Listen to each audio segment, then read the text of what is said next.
mempercepat kemajuan Jawa Timur sebagai salah satu provinsi kunci di Republik Indonesia. Intinya itu, sebagai tambahan,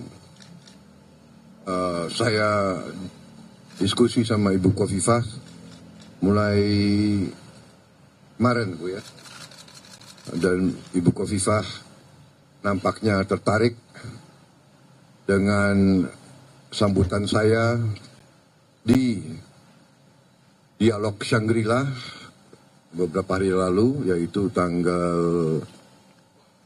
1 Juni yang lalu, hari Sabtu, di mana Indonesia terus tegas pada pendiriannya bahwa penyelesaian konflik di Ukraina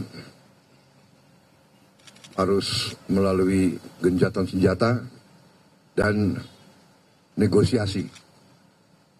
Juga dalam konflik di Gaza, Palestina, Indonesia juga tegas mendukung kemerdekaan rakyat Palestina, mendukung solusi dua negara, two-state solution, dan juga kami mendukung semua usaha ke arah gencatan senjata segera menghadapi bencana kemanusiaan yang luar biasa,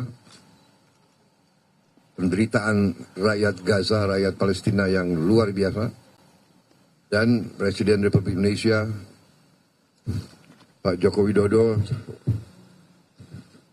telah menginstruksikan saya di Shangri-La Dialog untuk Indonesia siap mengirim pasukan perdamaian dalam jumlah kekuatan yang signifikan.